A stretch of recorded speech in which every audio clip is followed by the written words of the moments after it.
ಸ್ನೇಹಿತರೆ, August 5ರಿಂದ 4 major developments ಗಳು ಆಗ್ತಾ ಇದೆ ನಮ್ಮ ದೇಶದಲ್ಲಿ.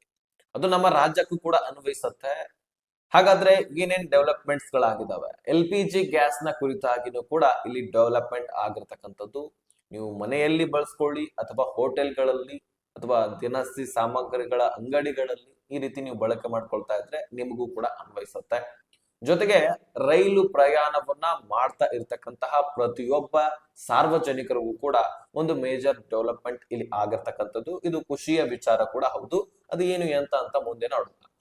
ಇದರ ಜೊತೆಗೆ ರೇಷನ್ಸ್ ಕಾರ್ಡ್ಗಳಿಗೆ ಸಂಬಂಧಪಟ್ಟಂತೆ ನಮ್ಮ ರಾಜ್ಯದಲ್ಲಿ ಮುಖ್ಯವಾಗಿ ಡೆವಲಪ್ಮೆಂಟ್ ಆಗಿದೆ.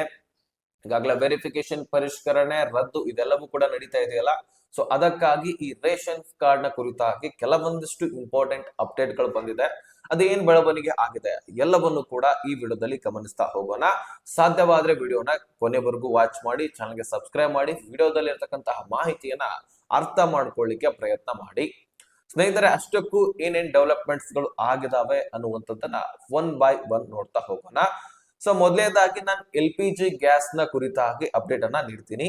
ಸ್ನೇಹಿತರೆ, ವಾಣಿಜ್ಯ ಸಿಲಿಂಡರ್ ಈಗಾಗಲೇ ಬೆಲೆ ಏರಿಕೆ ಕೂಡ ಆಗಬಹುದಂತೆ ಮತ್ತೆ ಇಳಿಕೆ ಕೂಡ ಆಗಬಹುದಂತೆ. ಯಾಕೆ ಅಂದ್ರೆ ಹೊರದೇಶದಲ್ಲಿ ನೀವು ನೋಡ್ತಾ ಇದ್ರಿ ಇನ್ನೂ ಕೂಡ ಯುದ್ಧ ನಡೀತಾನೆ ಇದೆ. ಸೊ ಇರಾನ್ ಕೂಡ ಅಟ್ಯಾಕ್ ಮಾಡ್ತಾ ಇದೆ US ಕೂಡ ಅಟ್ಯಾಕ್ ಮಾಡ್ತಾ ಇದೆ ಇರಾನ್ ಮೇಲೆ. ಸೊ ಹೀಗೆ ಇದು ನಿರಂತರವಾಗಿ ನಡೀತಾನೆ ಇರುವಂತಹ ಯುದ್ಧ, ಅದೇ ನಿಲ್ಲುವಂತಹ ಒಂದು ಪರಿಣಾಮನೆ ಬೀರ್ತಾ ಇಲ್ಲ. ಸ್ವಲ್ಪ ದಿನ ನಿತ್ತಂಗ್ ಮಾಡತ್ತೆ, ಮತ್ತೆ ಸ್ಟಾರ್ಟ್ ಇರುತ್ತೆ. ಇದೇ ಕಾರಣದಿಂದಾಗಿ LPG ಗ್ಯಾಸ್ ನಮಗೆ ಸರಿಯಾಗಿ ಸಿಗ್ತಾ ಇರಲಿಲ್ಲ. ಈಗ ಒಂದು ಹಂತದಲ್ಲಿ ಸಿಗ್ತಾ ಇದೆ, ಬೆಲೆಗಳ ಏರಿಕೆಗಳು ಕೂಡ ಆಗಿದ್ದಾವೆ. ಹಾಗಾದ್ರೆ ನಮಗೂ ಕೂಡ ಹೊರದೇಶದಲ್ಲಿ ಒಂದು ಬ್ಯಾರೆಲ್ಗೆ $70 ಅಷ್ಟು ಇತ್ತು. ಆದ್ರೆ ಈಗ ನೋಡಿದ್ರೆ $140 ಅಷ್ಟು ಏರಿಕೆ ಆಗಿದೆ. ಅದಕ್ಕಿಂತ ಹೆಚ್ಚಳ ಕೂಡ ಆಗ್ತಾ ಇದೆ ಅಂತೆ. ಅದಕ್ಕಾಗಿ ಇಲ್ಲಿ ಕೂಡ ಗ್ಯಾಸ್ ಸಿಲಿಂಡರ್ ನ ಬೆಲೆ ಏರಿಕೆ ಆಗಿದೆ. ಹೊರದೇಶದಿಂದ ನಮಗೆ ಪರಿಣಾಮ ಬೀರಿದ್ರೆ ಆಟೋಮೆಟಿಕ್ ಆಗಿ ನಮ್ಮ ದೇಶದ ಮೇಲೆ ಪರಿಣಾಮ ಬೀರುತ್ತಲ್ವಾ.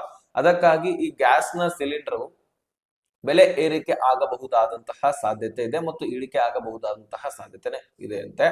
ಸೊ ಹೆಚ್ಚಳ ಆಗಿದ್ದೆ ಆದ್ರೆ ಈಗ ಸಾಮಾನ್ಯವಾಗಿ ನೀವು ನೋಡಬಹುದು, ಮನೆಯಲ್ಲಿರ್ತಕ್ಕಂತಹ ಗ್ಯಾಸ್ ಸಿಲಿಂಡರ್ ಹೆಚ್ಚಾಗಿ ಏರಿಕೆ ಆಗೋದಿಲ್ಲ. ಸಾರ್ವಜನಿಕವಾಗಿ ಹೋಟೆಲ್ಗಳು, ಈಗಾಗಲೇ ದಿನಸಿ ವಸ್ತುಗಳನ್ನ ಮಾರಾಟ ಮಾಡುವ ಅಂಗಡಿಗಳಿಗಾಗಿರ್ಲಿ, ಅದೇ ರೀತಿಯಾಗಿ ಆಹಾರ ಮಳಿಗೆಗಳಿಗಾಗಿರ್ಲಿ, ಅದೇ ರೀತಿಯಾಗಿ ಈಗ ಸಾಮಾನ್ಯವಾಗಿ ರೆಸ್ಟೋರೆಂಟ್ಗಳಿಗಾಗಿರ್ಲಿ, ಇಂತಹ ಎಲ್ಲ ಒಂದು ಆಹಾರವನ್ನ ಮಾರಾಟ ಮಾಡುವಂತಹ ಒಂದು ವ್ಯಾಪಾರಸ್ಥರಿಗೆ ಇದು ಹೊಡೆತ ಬೀಳುತ್ತೆ. ಅದರ ಜೊತೆಗೆ ಸಾರ್ವಜನಿಕರಿಗೂ ಕೂಡ ಹೊಡೆತ ಬೀಳುತ್ತೆ, ನಮ್ಮ ಜೇಬಿಗೂ ಕೂಡ ಕತ್ತರಿ ಬೀಳುವಂಥದ್ದು. ಯಾಕಂದ್ರೆ ರೆಸ್ಟೋರೆಂಟ್ಗಳು ಗ್ಯಾಸ್ ಸಿಲಿಂಡರ್ ನ ಬೆಲೆ ಏರಿಕೆ ಆಯ್ತು ಅಥವಾ ದಿನಸಿ ಈಗ ಅವರು ಖರೀದಿ ಮಾಡಿರ್ತಕ್ಕಂತಹ ವಸ್ತುಗಳ ಬೆಲೆ ಏರಿಕೆ ಆಗ್ತಾ ಹೋದ್ರೆ ಅವರು ನಮಗೆ ಕೊಡುವಂತಹ ತಿಂಡಿಗಳ ಬೆಲೆ ಕೂಡ ಏರಿಕೆ ಮಾಡ್ತಾರೆ.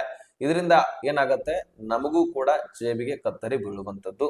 ಸೊ ಈ ರೀತಿ ಒಂದು ಮೇಜರ್ ಡೆವಲಪ್ಮೆಂಟ್ ಆಗಿದೆ, ಹೆಚ್ಚಳ ಆಗಬಹುದಾದಂತಹ ಸಾಧ್ಯತೆ ಇದೆ ಅಂತೆ. ಇದರ ಜೊತೆಗೇನೆ ಸ್ನೇಹಿತರೆ, LPG ಗ್ಯಾಸ್ ಅನ್ನ ಪಡಿತಾ ಇರತಕ್ಕಂತಹ ಎಲ್ಲ ಫಲಾನುಭವಿಗಳು ಈ KYC ಕಡ್ಡಾಯವನ್ನಾಗಿ ಮಾಡಿದ್ದಾರೆ. ಸೊ ನಿಮ್ಮ ಒಂದು LPG ಏಜೆನ್ಸಿಯಲ್ಲಿ ಹೋಗಿ ನೀವೇನ್ ಮಾಡ್ಬೇಕಾಗತ್ತೆ, ಗ್ಯಾಸ್ ಏಜೆನ್ಸಿಯಲ್ಲಿ ಹೋಗಿ ಈ KYC ಯನ್ನ ಮಾಡಿಸ್ಕೊಳ್ಬಹುದಾಗಿರುತ್ತೆ. ಕೆಲವೊಂದಿಷ್ಟು ಸ್ಥಳಗಳಲ್ಲಿ ಅಥವಾ ತಾಲೂಕುಗಳಲ್ಲಿ ನೀವು CSC ಸೆಂಟರ್, ಗ್ರಾಮ ಒನ್, ಕರ್ನಾಟಕ ಒನ್ ಗಳಲ್ಲಿ ಕೂಡ ಈ KYC ಮಾಡಿಸಬಹುದಾದಂತಹ ಆಪ್ಷನ್ಸ್ ಗಳನ್ನ ಕೊಟ್ಟಿದ್ದಾರಂತೆ. ಸೊ ಈ ರೀತಿಯಾಗಿ ನೀವು ಈ LPG ಗ್ಯಾಸ್ ಸಿಲಿಂಡರ್ಗೆ ಈ KYC ಮಾಡಿಸ್ಕೊಳ್ಬಹುದು. ಸಬ್ಸಿಡಿ ಮುಖಾಂತರ ಗ್ಯಾಸ್ ಸಿಲಿಂಡರ್ ನ ಪಡ್ಕೊಳ್ತಾ ಇರ್ತೀರಿ. ಅದಕ್ಕಾಗಿ ನೀವು ಅರ್ಹರು ಅಂತ ಸರ್ಕಾರಕ್ಕೆ ನೀವು ತಿಳಿಸ್ಬೇಕಾಗತ್ತೆ. ಮುಖ್ಯವಾಗಿ ಈ LPG ಒಂದು ಗ್ಯಾಸ್ ಸಿಲಿಂಡರ್ಗೆ ಈ KYC ಮಾಡಿಸ್ಕೊಳ್ಳಿಕ್ಕೆ ಸಾಮಾನ್ಯವಾಗಿ LPG ಕಸ್ಟಮರ್ ನಂಬರ್ ಬೇಕಾಗತ್ತೆ, ಆಧಾರ್ ಕಾರ್ಡ್ ಬೇಕಾಗತ್ತೆ. ಆಧಾರ್ ಕಾರ್ಡ್ಗೆ ಮೊಬೈಲ್ ಸಂಖ್ಯೆ ಲಿಂಕ್ ಆಗಿರಬೇಕು ಮತ್ತು ಒಂದು OTP ಕೂಡ ಬರುತ್ತೆ, ಅಥವಾ ಬಯೋಮೆಟ್ರಿಕ್ ಮುಖಾಂತರವೂ ಕೂಡ ನೀವು ನಿಮ್ಮ ಈ KYC ಮಾಡಿಸ್ಕೊಳ್ಬಹುದಾಗಿರುತ್ತೆ. ಸೊ ಈ ರೀತಿ ನೀವು ಡಾಕ್ಯುಮೆಂಟ್ಸ್ ಗಳನ್ನ ಕೊಟ್ಟು ಈ KYC ಯನ್ನ ಮಾಡಿಸ್ಕೊಳ್ಬಹುದು. ಇನ್ನೊಂದು ಮೇಜರ್ ಡೆವಲಪ್ಮೆಂಟ್ ಏನಪ್ಪಾ ಅಂದ್ರೆ, ರೈಲು ವಿಷಯದ ಕುರಿತಾಗಿ ರೈಲ್ವೆ ಇಲಾಖೆಯಲ್ಲಿ ಈಗ ತತ್ಕಾಲವಾಗಿ ಕೆಲವೊಂದಿಷ್ಟು ಬದಲಾವಣೆಗಳಾಗ್ತಾ ಇದೆ ಟಿಕೆಟ್ ಬುಕಿಂಗ್ ನಲ್ಲಿ. ಸೊ ಅಷ್ಟಕ್ಕೂ ಏನ್ ಬದಲಾವಣೆ ಆಗ್ತಾ ಇದೆ ಅಂತ ನಾವು ಗಮನಿಸ್ತಾ ಹೋಗೋದಾದ್ರೆ, ಈ ಹಿಂದೆ ತತ್ಕಾಲ ಟಿಕೆಟ್ ಪಡೆಯುವಲ್ಲಿ ಒಂದ್ಸಾರಿ ನೀವೇನ್ ಮಾಡ್ತಾ ಇದ್ರಿ, ಟೋಕನ್ ಅನ್ನ ಪಡಿತಾ ಇದ್ರಿ, ಇನ್ನೊಂದು ಬಾರಿ ಟಿಕೆಟ್ ಅನ್ನ ಪಡಿತಾ ಇದ್ರಿ. ಈ ರೀತಿ ವ್ಯವಸ್ಥೆಗಳು ಇತ್ತು. ಆದ್ರೆ ಅದನ್ನ ಬದಲಾಯಿಸಲಾಗ್ತಾ ಇದೆ. ನೀವೇನ್ ಒಂದು ಟೋಕನ್ ತೆಗೆದುಕೊಳ್ತಾ ಇರ್ತೀರಲ್ಲ, ಆ ಟೋಕನ್ ತೆಗೆದುಕೊಳ್ಳುವಂತಹ ಸಂದರ್ಭದಲ್ಲಿನೇ ನೀವ್ ಏನ್ ಮಾಡ್ಬೇಕಾಗತ್ತೆ, ಈ ಟಿಕೆಟ್ ಕೂಡ ಖರೀದಿ ಮಾಡಬಹುದಂತೆ.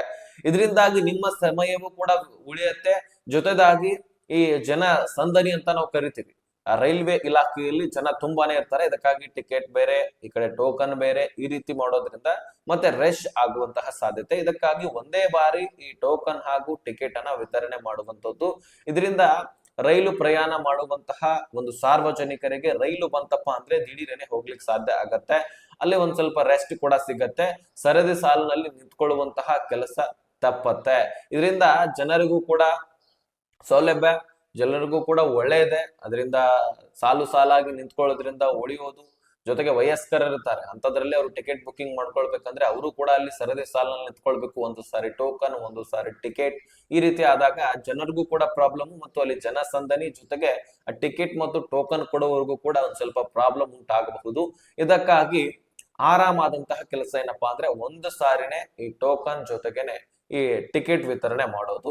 ಸೊ ಅದಕ್ಕಾಗಿ ಈ ಒಂದು ಬದಲಾವಣೆಯನ್ನ ತರತ್ತಂತೆ ತತ್ಕಾಲವಾಗಿ. ಸೊ ಒಂದು ಮೇಜರ್ ಡೆವಲಪ್ಮೆಂಟ್ ಇಲ್ಲಿ ರೈಲ್ವೆ ಇಲಾಖೆಯಲ್ಲಿ ಆಗ್ತಾ ಇರುವಂತದ್ದು. ಸೊ ಇದರ ಜೊತೆಗೇನೆ ಸ್ನೇಹಿತರೆ, ರೇಷನ್ಸ್ ಕಾರ್ಡ್ ನಲ್ಲಿ ಕೂಡ ಬದಲಾವಣೆ ಆಗ್ತಾ ಇದೆ. ಇಲ್ಲಿ ನಮ್ಮ ರಾಜ್ಯದಲ್ಲಿ ನೀವು ಗಮನಿಸಿರಬಹುದು, ರೇಷನ್ ಕಾರ್ಡ್ ನ ಕುರಿತಾಗಿ ಗ್ಯಾರಂಟಿ ಯೋಜನೆಗಳು ಬಂದಾಗಿನಕ್ಕಿಂತ ನೋಡ್ತಾನೆ ಇದ್ರಿ, ಒಂದಲ್ಲ ಒಂದು ರೂಲ್ಸ್, ಒಂದಲ್ಲ ಒಂದು ಬದಲಾವಣೆ, ಒಂದಲ್ಲ ಒಂದು ಹೊಸ ರೂಲ್ಸ್ ಗಳು ಬರ್ತಾನೆ ಇದೆ. ಒಟ್ಟಾರೆಯಾಗಿ ರೇಷನ್ಸ್ ಕಾರ್ಡ್ ಗಳನ್ನ ರದ್ದು ಮಾಡೋದು, ಗ್ಯಾರಂಟಿ ಯೋಜನೆಗಳ ಲಾಭವನ್ನ ಹೆಚ್ಚಾನೆಚ್ಚು ಎಲ್ಲ ಜನರಿಂದ ವಂಚಿತರನ್ನಾಗಿ ಮಾಡೋದು ಸರ್ಕಾರ ಮಾಡ್ತಾ ಇದೆ. ಆದ್ರೆ ಇಲ್ಲಿ ಯಾರನ್ನ ವಂಚಿತರನ್ನಾಗಿ ಮಾಡ್ತಾ ಇದೆ ಅಂದ್ರೆ ಅರ್ಹತೆಯನ್ನ ಹೊಂದಿಲ್ಲ ನೋಡಿ ಅವರಿಗೆ ಮಾತ್ರ. ಯಾಕಂದ್ರೆ ಒಂದೇ ಮನೆಯಲ್ಲಿ ಎರಡೆರಡು ರೇಷನ್ಸ್ ಕಾರ್ಡ್ ಗಳನ್ನ ಹೊಂದಿದಂತವರನ್ನ ರದ್ದು ಮಾಡಲಾಗುತ್ತೆ. ಇದು ಬರೀ ನಮ್ಮ ರಾಜ್ಯದಲ್ಲ, ಇಡೀ ದೇಶದಲ್ಲಿ ಇರ್ತಕ್ಕಂತಹ ರೂಲ್ಸ್ ಇದು. ಒಂದೇ ರಾಷ್ಟ್ರ ಒಂದೇ ರೇಷನ್ ಕಾರ್ಡ್, ಒಂದೇ ಕುಟುಂಬದಲ್ಲಿ ಒಂದೇ ರೇಷನ್ ಕಾರ್ಡ್ ಇರಬೇಕು ಅನ್ನುವಂತಹ ಒಂದು ನಿಯಮ ನಮ್ಮ ರಾಷ್ಟ್ರದಲ್ಲಿ ಇದೆ. ಆದ್ರೆ ಇಲ್ಲಿ 2 ರೇಷನ್ ಕಾರ್ಡು, 3 ರೇಷನ್ ಕಾರ್ಡು, ಹಿರಿಯರದು ಬೇರೆ, ದೊಡ್ಡ ಮಗಂದು ಬೇರೆ, ಮತ್ತು ಚಿಕ್ಕ ಮಗಂದು ಮದುವೆ ಆಗಿದೆ ಅವನು ಕೂಡ ಬೇರೆ ರೇಷನ್ ಕಾರ್ಡ್ ಮಾಡ್ಬಿಡೋಣ ಅಂತ ಹೇಳ್ತಾರೆ. ಸೊ ಈ ರೀತಿ ಮಾಡಿದ್ರೆ ಸರ್ಕಾರಕ್ಕೆ ಲಾಸ್ ಇದು. ಹೀಗಾಗಿ ನೂರಾರು ಕೋಟಿಗಟ್ಟಲೆ ನಷ್ಟವನ್ನ ಅನುಭವಿಸಿದೆ. ಇದರ ಜೊತೆಗೆ ಮೃತಪಟ್ಟವರಿಗೂ ಕೂಡ ಗೃಹಲಕ್ಷ್ಮಿ ದುಡ್ಡನ್ನ ಹಾಕಿ ಅಲ್ಲಿ ಕೂಡ ನಷ್ಟ ಅನುಭವಿಸ್ತು. ಹೀಗಾಗಿ ಒಂದೊಂದು ರೀತಿಯಲ್ಲಿ ಸರ್ಕಾರ ನಷ್ಟ ಅನುಭವಿಸ್ತಾನೆ ಬಂದಿದೆ ಗ್ಯಾರಂಟಿಗಳಿಂದಾಗಿ. ಮತ್ತು ಹಣದ ತೊಂದರೆ, ಸಾಲ ಸೂಲಗಳು, ಇದೆಲ್ಲವೂ ಕೂಡ ಸರ್ಕಾರ ಗಮನದಲ್ಲಿಟ್ಕೊಂಡು ಒಟ್ಟಾರೆಯಾಗಿ ಅರ್ಹತೆ ಹೊಂದಿರತಕ್ಕಂತಹ ಫಲಾನುಭವಿಗಳಿಗೆ ಮಾತ್ರ ದುಡ್ಡು ಕೊಡಬೇಕು ಅನ್ನುವಂಥದ್ದು ಅದರ ಉದ್ದೇಶ. ಒಂದು ಏನಪ್ಪಾ ಅಂದ್ರೆ, ಈ ಗ್ಯಾರಂಟಿ ಯೋಜನೆಗಳು ಬಂದ ಮೇಲೆ ಅಷ್ಟೇ ಯಾಕೆ ಇವ್ರು ತಲೆ ಓಡಿಸಿದ್ರು, ಇದನ್ನ ಮೊದಲೇ ಓಡಿಸ್ಬೇಕಾಗಿತ್ತಲ್ವಾ ಅಂತ ನಮ್ಮ ಪ್ರಶ್ನೆ, ಮತ್ತೇನಿಲ್ಲ. ಆದ್ರೆ ದುಡ್ಡಿನ ಕೊರತೆ ಬಂದಾಗ, ಸರ್ಕಾರಕ್ಕೆ ಒಂದು ದುಡ್ಡಿನ ಹೊರೆ ಬಿದ್ದಾಗ, ಸಾಲದ ಹೊರೆ ಬಿದ್ದಾಗ ಆಗ ಮಾತ್ರ ಎಚ್ಚೆತ್ಕೊಳ್ಳುತ್ತೆ ಅನ್ನೋದು ಈಗ ನಮಗ್ ಗೊತ್ತಾಯ್ತು. ಸೊ ಅದಕ್ಕಾಗಿ ವೆರಿಫಿಕೇಶನ್ ಮಾಡ್ತಾ ಇದೆ, ಅದರಲ್ಲಿ ಅರ್ಹತೆ ಹೊಂದಿರತಕ್ಕಂತಹ ಫಲಾನುಭವಿಗಳಿಗೆ ಮಾತ್ರ ದುಡ್ಡು. ಅದಕ್ಕಾಗಿ ಈ KYC ಕಡ್ಡಾಯವನ್ನ ಮಾಡಿದ್ದಾರೆ. ಸೊ ರಾಜ್ಯದಲ್ಲಿ ಪ್ರತಿಯೊಬ್ಬರು ಕೂಡ ನಿಮ್ಮ ನ್ಯಾಯಬೆಲೆ ಅಂಗಡಿಗಳಲ್ಲಿ ಈ KYC ಮಾಡಿಸ್ಕೊಳ್ಬೇಕು. ಈಗ ಬರೀ ಮುಖ್ಯಸ್ಥೆ ಮಾಡಿಸ್ಬೇಕಂತಲ್ಲ, ಮುಖ್ಯಸ್ಥೆಯ ಜೊತೆಗೆ ಮನೆಯಲ್ಲಿ ಈಗ 5 ಜನ ಇದಿರಂತ ಅನ್ಕೊಳ್ಳಿ, 5 ಜನ ಈ KYC ಮಾಡಿಸ್ಕೊಳ್ಬೇಕು. ಒಬ್ರಲ್ಲ, 5 ಜನ ಈ KYC ಯನ್ನ ಮಾಡಿಸ್ಕೊಳ್ಳೋದು ಕಡ್ಡಾಯವಾಗಿದೆ. ಹೌದು ಸ್ನೇಹಿತರೆ, ಈ KYC ಮಾಡಿಸದಿದ್ದರೆ ನಿಮಗೆ ರೇಷನ್ ಬಂದ್ ಆಗತ್ತೆ, ಜೊತೆಗೇನೆ ನಿಮಗೆ ಇನ್ನಿತರ ರೇಷನ್ಸ್ ಕಾರ್ಡ್ಗಳಿಗೆ ಸಂಬಂಧಪಟ್ಟಂತಹ ಸೌಲಭ್ಯ ಅಂದ್ರೆ ಅಕ್ಕಿ ಕೊಡೋದಾಗಿರ್ಲಿ, ನಿಮಗೆ ಗೃಹಲಕ್ಷ್ಮಿ ದುಡ್ಡನ್ನ ರೇಷನ್ ಕಾರ್ಡ್ ಆಧಾರದ ಮೇಲೆ ಕೊಡ್ತಿದ್ದಾರೆ.